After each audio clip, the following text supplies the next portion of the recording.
First, the talk was of Chinese spy balloons flying over Canada and the United States, then Chinese interference in our federal elections. Now, Conservative leader Pierre Poilievre and the Tories are not happy with the Trudeau government in regards to alleged interference. To chat about this in more detail is political reporter and Sun columnist Brian Lilley, who joins us once again from Toronto. Now, Brian, the Conservatives and NDP are both calling for a public inquiry into the alleged interference into our federal elections, but will one be forthcoming?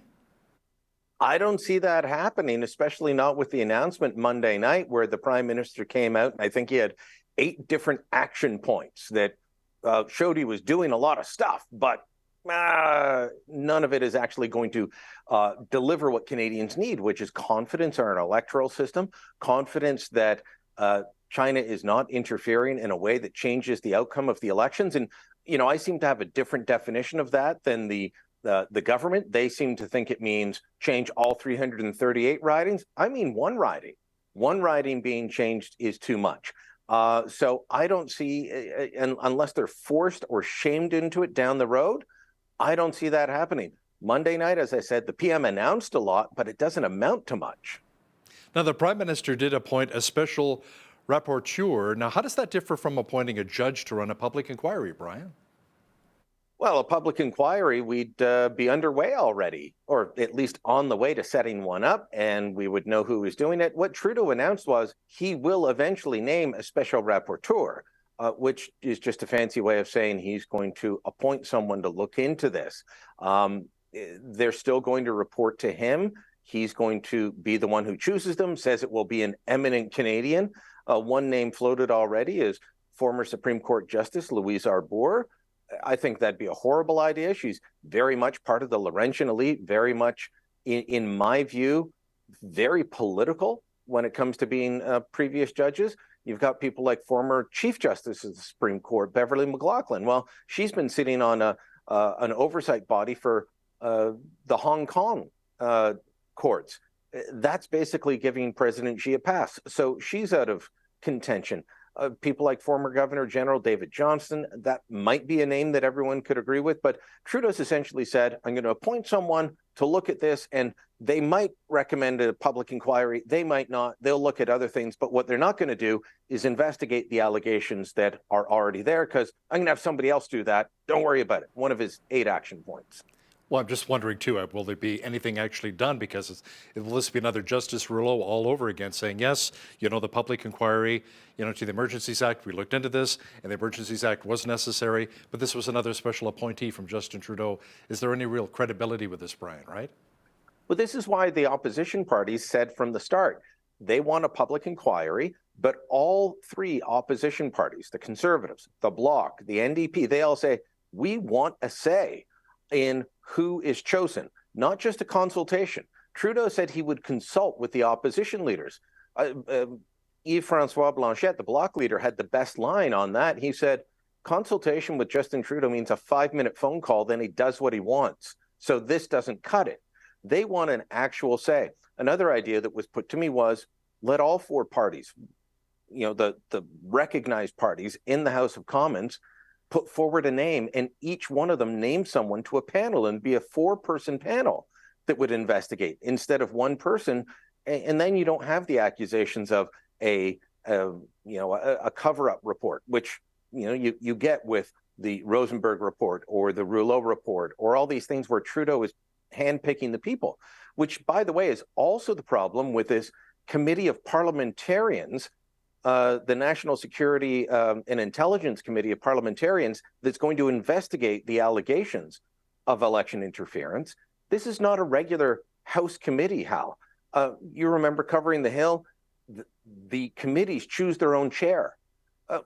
This committee it's of MPs and senators. It belongs to neither the House nor the Senate. It's a creation of the Prime Minister's office. He appoints the chair. He has to approve everyone that goes on the committee, and they report to him. And by the way, they've been flagging problems on various issues for several years, and they just recently released a report saying, hey, PMO, stop ignoring our recommendations and the issues that we raise. At least reply to our reports. So, you know, everything that Trudeau announced is about punting. This is about punting it down the field, giving them some time, allowing them to delay, and not do what, I'm a reluctant supporter of a public inquiry because I tend not to like them. But the committee's not working. These other things he's announced won't work. Canadians need to have confidence in our electoral system, and it's being undermined right now by both China and the actions of the government in trying to cover it all up. Pierre Poilievre was asked this week to comment on his 3 MPs who met with a controversial German politician by the name of Christine Anderson. He was asked 2 things, Brian. What were they? He was asked, will there be consequences for the MPs meeting with her? And he said no. And I'm fine with that. Like, look, they apologized. They said we shouldn't have done this. He put out his statement. But he was also asked to repeat his statement in front of the cameras, which he never did. If you remember, there was controversy because they sent it to me first. I tweeted it out. It was later sent to other journalists who asked for it. And people said, well, it's not really Pierre Poilievre. So he was asked, would you say it? And he wouldn't, and then started arguing with journalists, which never looks good on camera. It turns off swing voters. And then he started talking about how many times Justin Trudeau wore blackface. Those are the types of things, Hal, that will fire up your base, but will turn off the voters that he needs to get to go from 33% to power.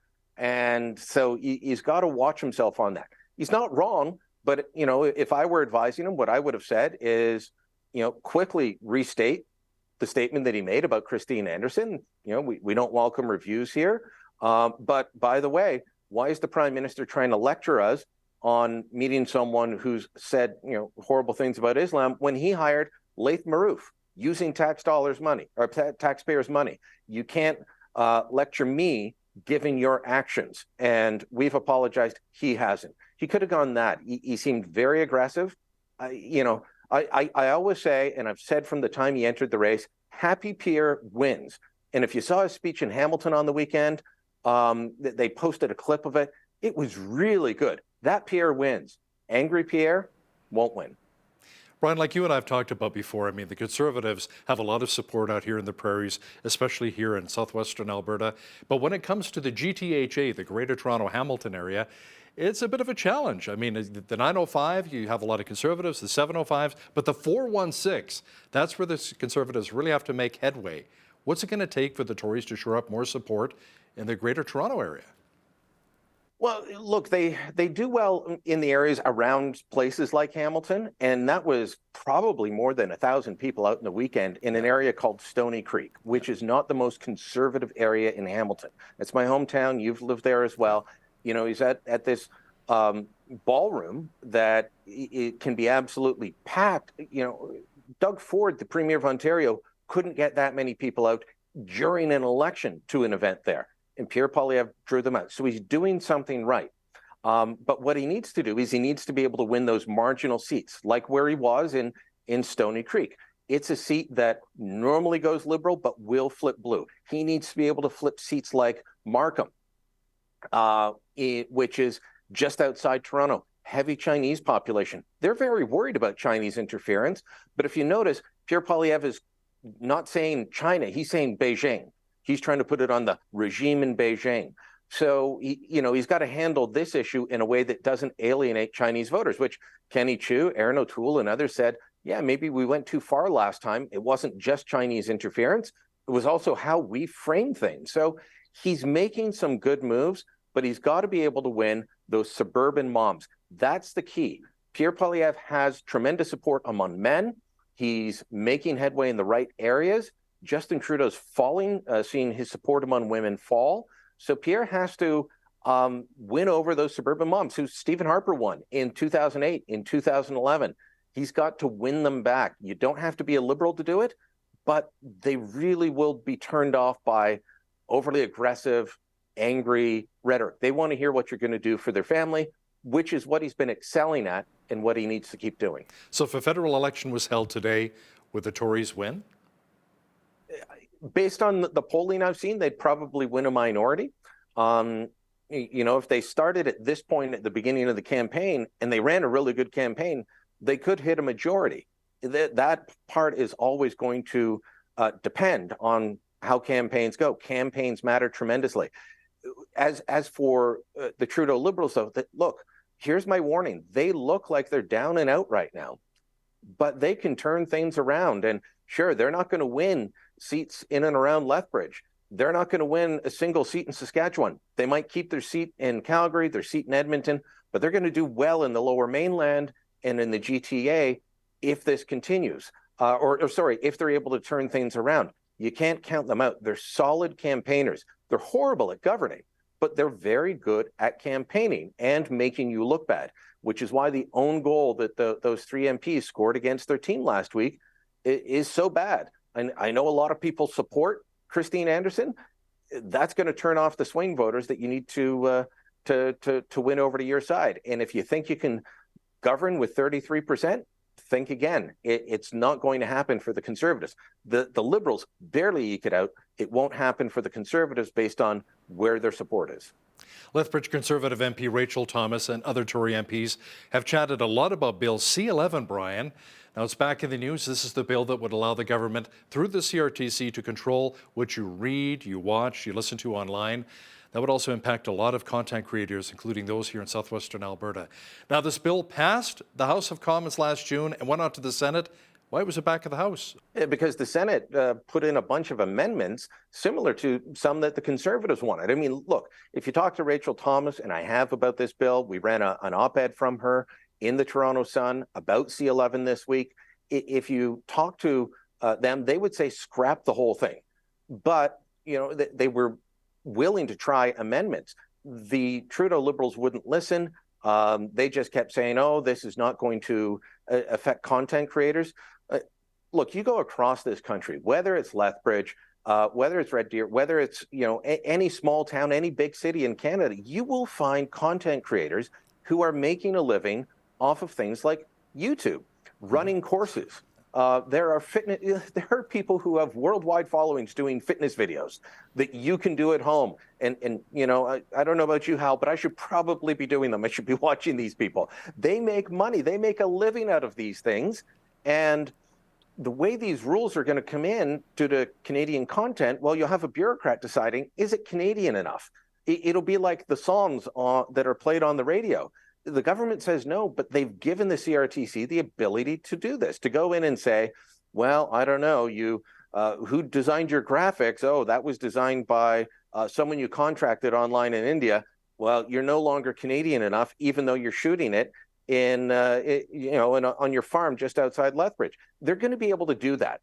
And that is not something that we want. Content creators have spoken up, the new ones. This is to... This whole bill is basically a sop to the established creator class, the ones that rely on government grants and handouts. They want this because they want YouTube to pay them money. The government decided to go with them, and I think it's going to hurt a lot of up-and-coming people who have found a way to make a living online. Brian, we've all seen the price of groceries go through the roof with the rising cost of living right now. I visit my local grocery store here in Lethbridge, and let's just say $200 doesn't go quite as far as it used to. Now, the NDP has accused the companies of price gouging and corporate greed. Now, if that's the case, is there anything the federal government can really do about it? Probably not, unless we're going to go back to the 1970s and price and wage controls, and I don't see that happening. It's interesting, whether you're talking about Loblaw and Galen Weston, the head of Loblaw, is getting a lot of negative energy thrown his way, whether it's Metro based out of Quebec or Empire, which owns Sobeys, Safeway, and I think they own Save on Foods as well. And you look at their profit margin on groceries, and it's like 3%. And yet Jagmeet Singh wants workers to get 6% wage increases. And if you look at something, alcohol is not necessarily considered a grocery item, but the government's about to put up the price of beverage alcohol by more than 6%. The carbon tax drives up the cost of delivering the food, of heating the stores, of cooling the stores, of everything is being driven up. So it's a combination of global inflation factors, domestic inflation factors, but the actual margins for grocery stores, and I'm not playing apologist for these companies that do very well, but they have very thin margins, and grocery stores always have had thin margins. I don't know about you. Yeah, I'm frustrated as well. You go in, you walk out with 3 bags, and you're like, that was $110. You know, it's infuriating. But at the same time, I go into my local stores, and I shop at stores represented by all of them. They're all putting forward private label products. They're all putting forward sales. They are doing their best to lure customers in and keep them in. But there are certain things that are out of their control. Look at the price of milk. The dairy board has increased it, 3 times in the last year? And so the price of milk goes up, the cost of butter, the price of cheese, all of these things go up. The government's looking at their fertilizer plan. Imagine what that's going to do if they go ahead with their plan to reduce the use of nitrogen in fertilizer. I haven't talked to a single farmer in this country who thinks this is a good idea, and they're all trying to reduce their fertilizer use because it's a major input cost.